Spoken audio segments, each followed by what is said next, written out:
बच्चों देखिए, इस क्वेश्चन में हमें बोला है कि एक पार्टनरशिप फर्म है मेसर्स एबी एंड कंपनी, जिसमें दो पार्टनर्स है ए और बी, जो प्रॉफिट्स एंड लॉसेस को 5:3 के रेशियो में शेयर करते हैं। उनकी बैलेंस शीट हमें गिवन है 31 मार्च 2021 की, और उसी डेट पे उन्होंने एक न्यू पार्टनर एडमिट किया है सी, जिसका प्रॉफिट में 1/5 का शेयर है।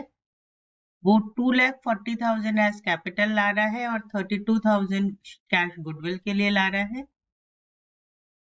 न्यू पार्टनर के आने पे जो एसेट्स एंड लायबिलिटीज की रीवैल्यूएशन और रीअसेसमेंट हुई है वो कुछ इस तरह से है। प्लांट एंड मशीनरी डेप्रिशिएट हुई है 15% से, लैंड एंड बिल्डिंग एप्रिशिएट हुई है 40% से।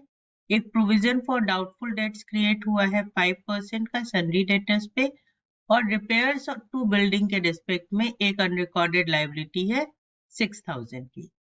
सी के एडमिशन के बाद वो जो गुडविल लेकर के आया वो पार्टनर्स में एडजस्ट हो गई, और उसके बाद ये डिसाइड हुआ that capital accounts of old partners would be adjusted through the current accounts of partners in such a manner that capital accounts of all partners would be in their profit sharing ratio.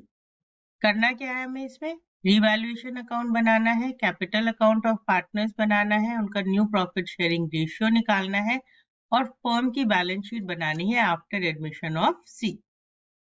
तो सबसे पहले हम new ratio निकाल लेते हैं। अगर हमारा total profit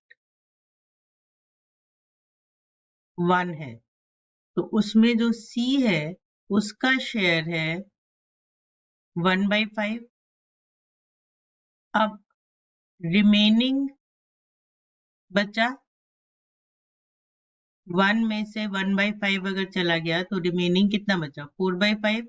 इस 4/5 को ए और बी 5:3 में डिवाइड कर लेंगे, तो ए का शेयर हो जाएगा 4/5 का 5/8, दैट इज 20/40। बी का शेयर हो जाएगा 4/5 का 3/8, दैट इज 12/40, और सी का शेयर जो है वो 1/5 है। एलसीएम सेम करने के लिए 8/8 से मल्टीप्लाई करेंगे तो ये हो जाएगा 8/40। यानी जो न्यू रेशियो आएगा ए बी और सी का वो आएगा 20:12:8। अब हम बनाएंगे रिवैल्यूएशन अकाउंट।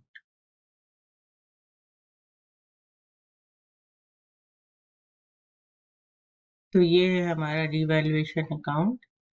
ये डेबिट साइड, ये क्रेडिट साइड, पर्टिकुलर्स,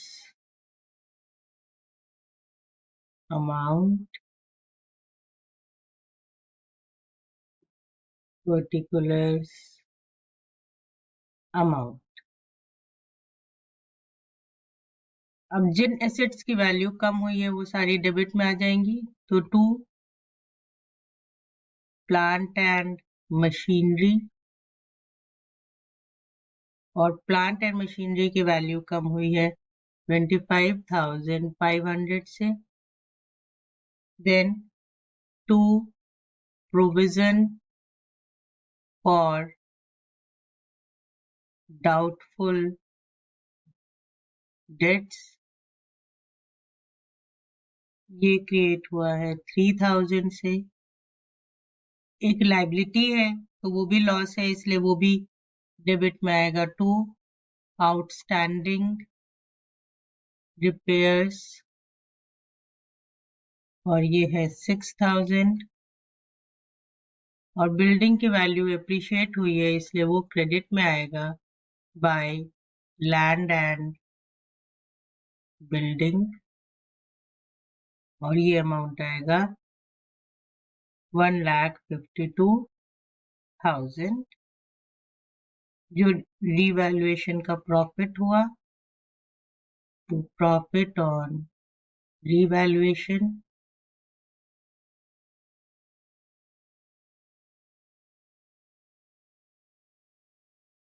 ये ए और बी में ओल्ड रेशियो में बढ़ जाएगा। तो ये है हमारा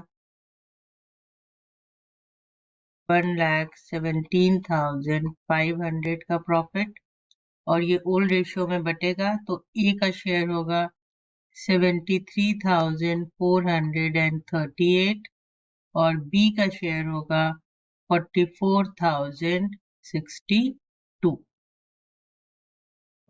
और हमारा टोटल आ जाएगा 1,52,000 and 1,52,000।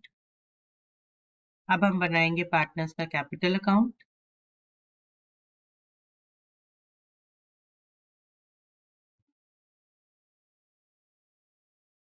ये डेबिट साइड, ये credit side, A B C, A B सी,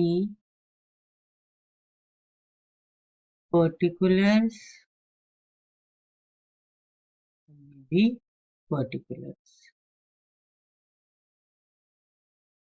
अब सबसे पहले ओपनिंग कैपिटल आएगा तो वो होगा हमारा बाय बैलेंस ब्रॉट डाउन, और ए का ओपनिंग कैपिटल है 4,10,000, बी का ओपनिंग कैपिटल है 3,30,000। उसके बाद बैलेंस शीट में जो हमें एक्यूमुलेटेड प्रॉफिट गिवन है, पीएनएल अकाउंट गिवन है, वो डिस्ट्रीब्यूट हो जाएगा ओल्ड रेशियो में, तो वो हो जाएगा 70,000 and 42,000। देन आफ्टर रिवैल्यूएशन का जो प्रॉफिट है वो आ जाएगा बाय रिवैल्यूएशन अकाउंट, और वो था 73,438 and 440,62। इन सब में सी का कोई शेयर नहीं है। उसके बाद फिर सी जो कैश लेके आया वो आ जाएगा टू बाय बैंक अकाउंट, और वो लेके आया है 2,72,000। और फिर जो वो गुडविल के लिए कैश लाया है वो ओल्ड पार्टनर्स में सैक्रिफाइसिंग रेशियो में डिवाइड हो जाएगा, तो बाय सीज कैपिटल काउंट ए को मिलेगा 20,000, बी को मिलेगा 12,000।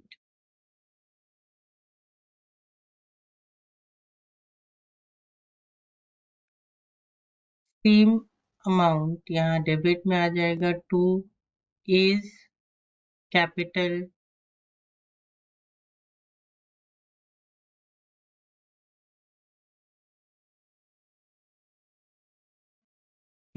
Account 20,000 to B's capital account 12,000। इसके बाद हमें क्या बोला है कि इनके कैपिटल को एडजस्ट करना है प्रॉफिट शेयरिंग रेशियो में। तो उसके लिए हम क्या करेंगे, सी के कैपिटल को बेस लेंगे और सारी एडजस्टमेंट करेंगे। तो हम उसका वर्किंग नोट बना लेते हैं। तो सी का जो शेयर है वो है 1/5, और इस 1/5 शेयर के लिए सी जो कैपिटल लेके आया है दैट इज 2,40,000। इसका मतलब जो फर्म का कैपिटल होगा, जो फर्म्स कैपिटल होगा, this will be 2,40,000 multiplied by 5, that is 12 lakh। अब ये 12 लाख जो है ए, बी और सी में न्यू प्रॉफिट शेयरिंग रेशियो में डिवाइड होगा। तो ए का न्यू प्रॉफिट शेयरिंग रेशियो है 20/40, तो 20/40 ऑफ 12 लाख, यानी इसका कैपिटल हो जाएगा 6 लाख। बी का होगा 12 लाख का 12/40 which will be 3,60,000 और सी का कैपिटल तो 2,40,000 है।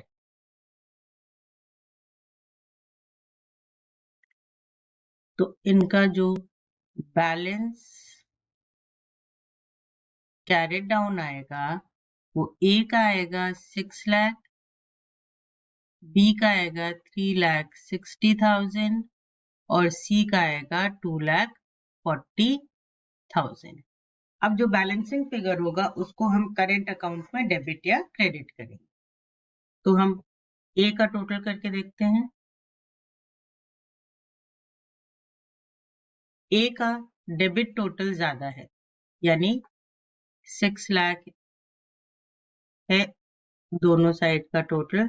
तो इसका जो बैलेंसिंग फिगर आएगा वो क्रेडिट साइड में आएगा बाय करेंट अकाउंट, और दैट विल बी 26,562। और बी का क्रेडिट टोटल ज्यादा है, दैट इज 428,062। यही यहाँ भी आएगा 4,28,062। और बैलेंसिंग फिगर जो है वो करेंट अकाउंट में जाएगा एंड दैट विल बी 68,062। और सी का टोटल दोनों साइड का 2,72,000 है। अब हम बना लेंगे अपनी balance sheet.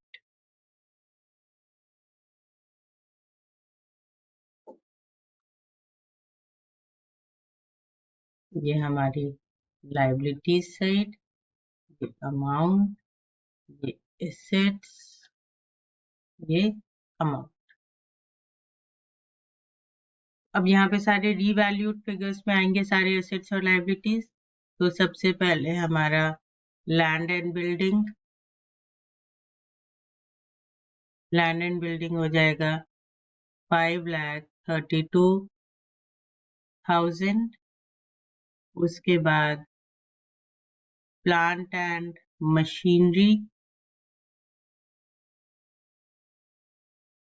Plant and machinery आएगा 1,44,500। देन फर्नीचर, फर्नीचर है हमारा 1,09,480। देन स्टॉक है 1,45,260। देन डेटर्स है हमारे 60,000 के, जिन पे एक provision for doubtful dates create हुआ है 3,000 का। तो डेटर्स हो गए 57,000। देन बैंक में जो बैंक बैलेंस गिवन है प्लस जो सी कैश लेके आया, तो इट विल बी 314060। और फिर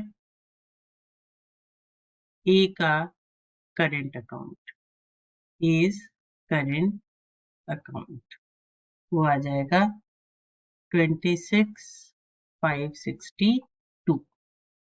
तो हमारा एसेट साइड का टोटल हो गया बैलेंस शीट का 13,28,862।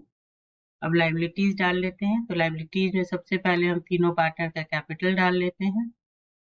तो कैपिटल्स ए का 6 लाख, बी का 3,60,000 और सी का 2,40,000। Total capital 12 lakh. उसके बाद फिर ट्रेड क्रेडिटर्स, तो ट्रेड क्रेडिटर्स आएंगे हमारे 54,800 के। Then outstanding repairs, outstanding repairs होगा 6,000 का, और फिर बी का current account, B's current account, और वो करेंट अकाउंट है 68,062 का। अब लाइबिलिटीज का टोटल करेंगे तो ये भी आएगा 13,28,862। ये हमारा क्वेश्चन बन गया। Hope this is clear to you.